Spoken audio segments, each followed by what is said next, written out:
अच्छा, तो पिछले क्लास में हम लोग माइटोसिस कंप्लीट किए थे। आज हम लोग मियोसिस पढ़ने जा रहे हैं। मियोसिस क्या है? दूसरा टाइप, सेल डिवीजन का दूसरा टाइप। फर्स्ट था माइटोसिस और सेकंड है मियोसिस। इसमें क्या होता है, ये माइटोसिस से थोड़ा सा डिफरेंट है। माइटोसिस से थोड़ा सा डिफरेंट क्या है कि उससे बोले थे हम इक्वेशनल डिवीजन। उसे बोले थे इक्वेशनल डिवीजन। इक्वेशनल डिवीजन इसलिए बोले थे क्योंकि उसमें क्रोमोसोम का नंबर सेम होता है। जैसे पहले होता है वैसे ही बाद में होता है। अगर 2n है पहले तो बाद में भी 2n होगा, और पहले हैप्लॉइड है तो बाद में भी हैप्लॉइड। लेकिन यहाँ पर रिडक्शनल डिवीजन होगा, यानी कि क्रोमोसोम नंबर सेम नहीं रहने वाला है। क्रोमोसोम नंबर हाफ हो जाएगा, जितना भी होगा पहले उससे हाफ हो जाएगा। ठीक है, वही लिखे, it is the process in which one cell divide into 4 haploid cell. यहाँ पर क्या है कि एक सेल जो होगा वो 4 हैप्लॉइड सेल में कन्वर्ट हो जाएगा। एक सेल 4 हैप्लॉइड सेल में कन्वर्ट हो जाएगा। हैप्लॉइड साइज पहले भी बताया है, जिसमें नंबर ऑफ क्रोमोसोम हाफ हो। नंबर ऑफ क्रोमोसोम हाफ हो, और ये 2 साइकिल में कंप्लीट होगा। ये 2 साइकिल में कंप्लीट होगा। पहले होगा मियोसिस 1 और बाद में होगा मियोसिस 2। और इस मियोसिस 1 और मियोसिस 2 के बीच में एक छोटा सा गैप आएगा, जिसको बोलेंगे इंटरकाइनेसिस। इसमें सबसे पहले तो मियोसिस 1 होगा, तो मियोसिस 1 में भी प्रोफेज 1, मेटाफेज 1, एनाफेज 1 और टेलोफेज 1 होगा। फिर इंटरकाइनेसिस आएगा, और उसके बाद फिर प्रोफेज 2, मेटाफेज 2, एनाफेज 2 और टेलोफेज 2, और उसके बाद हो जाएगा साइटोकाइनेसिस। ठीक है, और इसमें यह भी है कि एक सेल मियोसिस कर लिया, एक सेल से 4 सेल बन गया, तो उन 4 सेल्स में फिर से मियोसिस नहीं होगा। ठीक है ना, एक बार हो गया तो फिर से मियोसिस नहीं होगा। लेकिन माइटोसिस में क्या होता था, एक सेल माइटोसिस में गया, 2 सेल में बदला, फिर उसमें फिर से माइटोसिस होते रहेगा। ठीक है ना, और जिसमें नहीं होगा उसको बोलेंगे ये क्यूसेंट स्टेज में चला गया या फिर जीनोट फेज में चला गया। ठीक है ना, लेकिन यहाँ पर सेल जो है मियोसिस करने के बाद फिर से मियोसिस नहीं करेगा, फिर दूसरा सेल मियोसिस करेगा, लेकिन वो नहीं करेगा जो हैप्लॉइड। ठीक है ना, क्योंकि हैप्लॉइड सेल में मियोसिस हो नहीं सकता है। ठीक है ना, क्योंकि वो तो पहले से हाफ हो गया, अब और कितना हाफ करेगा। इसमें वही है, chromosome number reduce to half. यहाँ पर क्रोमोसोम नंबर हाफ हो जाएगा, यानी कि अगर पहले से 2n है तो 10 हो जाएगा। अगर 46 है तो 23 हो जाएगा। It occurs in reproductive cells for production of gametes। क्या है कि माइटोसिस हम लोग देखे थे कि सोमैटिक सेल में होता है, जिससे हमारा बॉडी बना है। जो भी सेल हमारा बॉडी बनाता है वो कैसे ग्रो करता है? माइटोसिस से ही सेल डिवीजन होकर बॉडी ग्रो करता है। तो सारे सोमैटिक सेल में माइटोसिस डिवीजन होता है। ठीक है, लेकिन ये सारे सेल्स में नहीं होंगे, सिर्फ किसमें होंगे? रिप्रोडक्टिव सेल में, यानी कि रिप्रोडक्टिव ऑर्गन्स में होंगे। रिप्रोडक्टिव ऑर्गन्स भी सोमैटिक सेल से ही बना हुआ है, लेकिन उसमें कुछ खास तरह के सेल होंगे जिसको रिप्रोडक्टिव सेल बोलते हैं। तो ये रिप्रोडक्टिव सेल में मियोसिस होगा। क्यों होगा?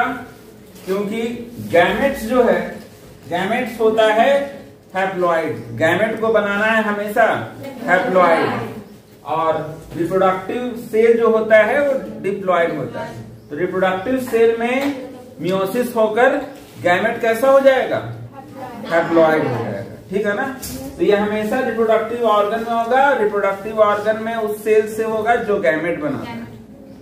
रिप्रोडक्टिव ऑर्गन में भी उस सेल में होगा जो क्या करता है, गैमेट बनाता है। एक सेल से 4 सेल बनाएगा, एक सेल से 4 गैमेट बनेगा, ठीक है ना। जैसे कि ह्यूमंस में देखे तो स्पर्मेटोगोनिया होता है। स्पर्मेटोगोनिया वो रिप्रोडक्टिव सेल है जो स्पर्म बनाता है, ठीक है। तो एक स्पर्मेटोगोनिया से 4 स्पर्मेटिड्स बने, ठीक है ना, 4 स्पर्मेटिड्स। वैसे ही फीमेल्स में उगोनिया होता है, उगोनिया से oocytes बने, ठीक है ना।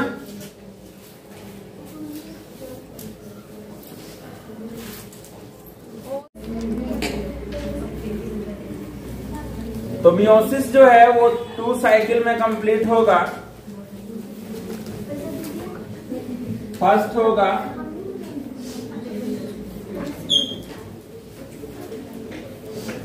मियोसिस 1,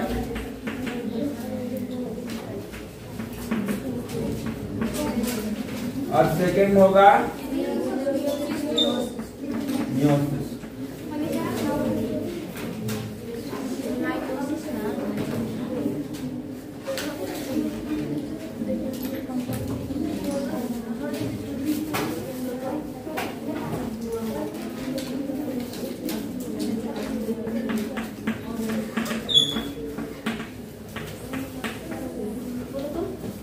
इसमें पहले प्रोफेज 1 होगा, फिर मेटाफेज 1,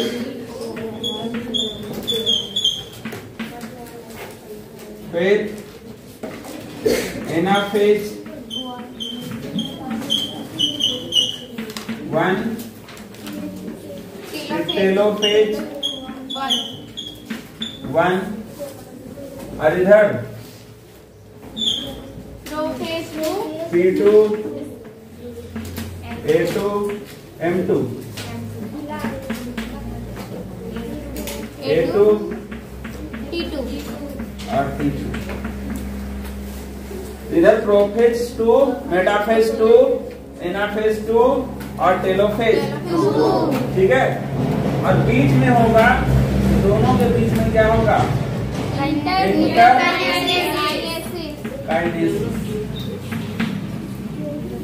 इंटरकाइनेसिस इंटरफेज के जैसा बहुत ज्यादा लंबा नहीं होता है, ठीक है। ये ज्यादा समय नहीं लेता है, ये तुरंत मियोसिस 1 से मियोसिस 2 में स्टार्ट कर देता है, ठीक है। अब ये जो मियोसिस 1 है, ये इसी को बोलते हैं रिडक्शनल डिवीजन। यही रिड्यूस करेगा, यही क्या करेगा,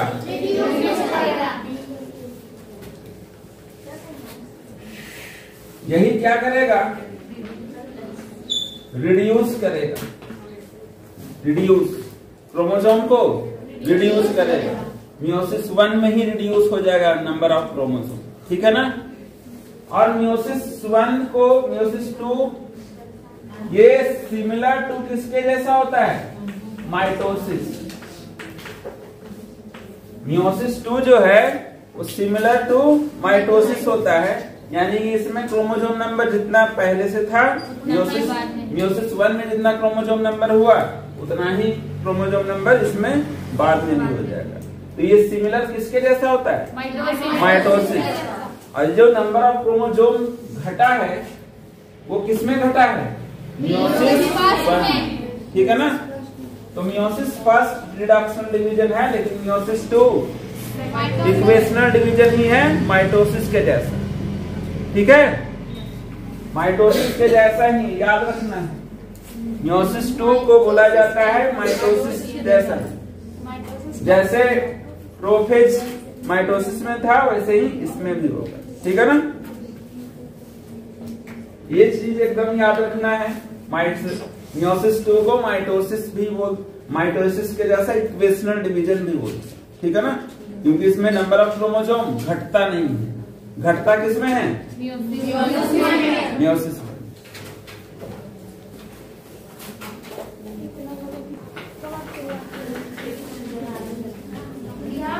तो देखो ये कोई रिप्रोडक्टिव सेल है, ये कोई रिप्रोडक्टिव सेल है, क्योंकि रिप्रोडक्टिव सेल में ही क्या होगा, मियोसिस। ये कोई रिप्रोडक्टिव सेल है, ये कैसा होगा, 2n होगा, डिप्लॉइड। ये मान लो कोई स्पर्मेटोगोनिया, ये क्या है,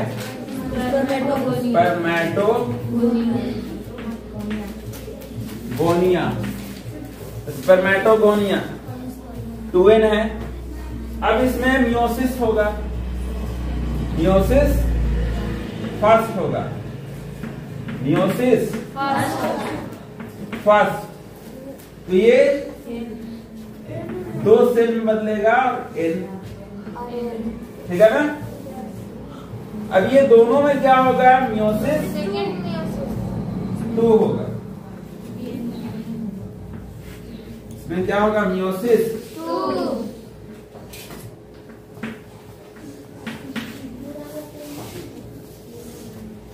2। लेकिन यहाँ पर n से n ही रहेगा, यहाँ n से, इसलिए इसको बोलते हैं meiosis 2 is similar to mitosis. और इक्वेशनल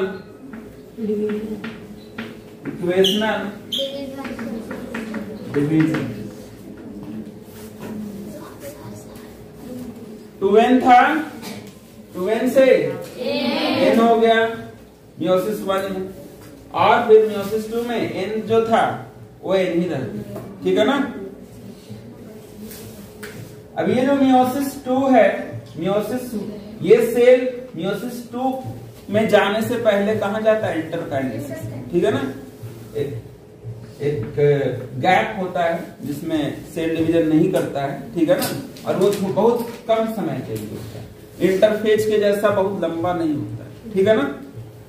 और इंटरकाइनेसिस के बाद मियोसिस 2 होगा, और मियोसिस 2 के बाद फिर से सेल डिवाइड करेगा और क्रोमोसोम नंबर सेम रहेगा जितना मियोसिस 1 में बना था, ठीक है।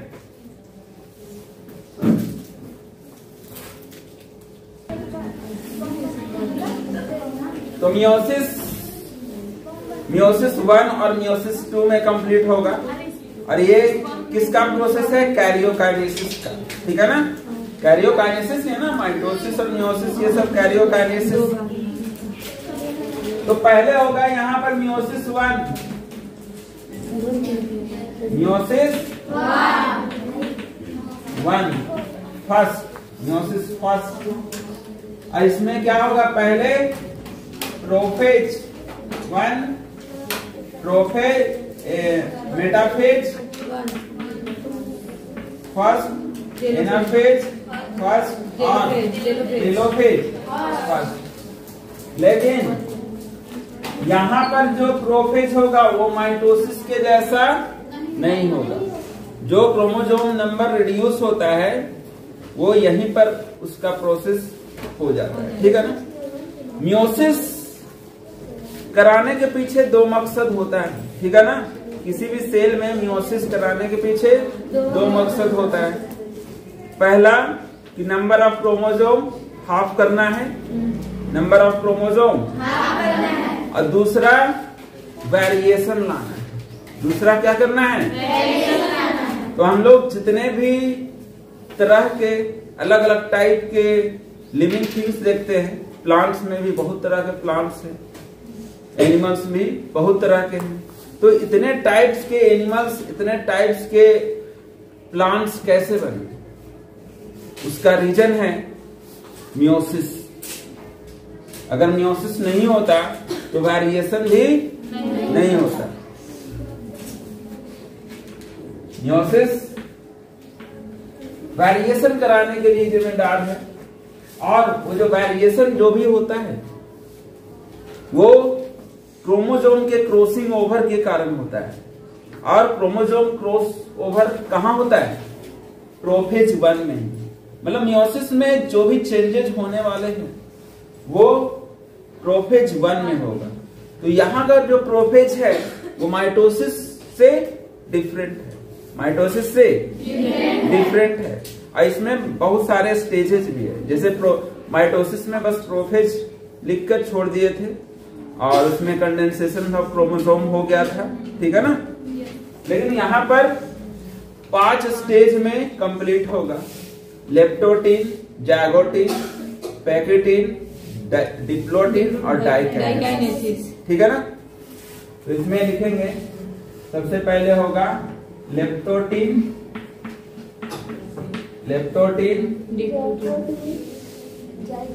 Zygotene,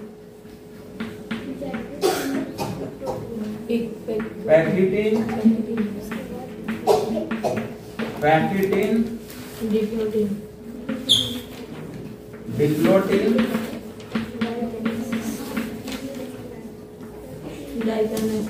diakinesis. तो ये 5 स्टेज में कंप्लीट होगा क्या, मियोसिस फर्स्ट का प्रोफेज 1, ठीक है ना। तो अब हम लोग देखेंगे कि लेप्टोटीन में क्या होता है, जाइगोटीन में क्या होता है, पैकेटीन में, डिप्लोटीन में, डाइकाइनेसिस में क्या होता है, ठीक है ना।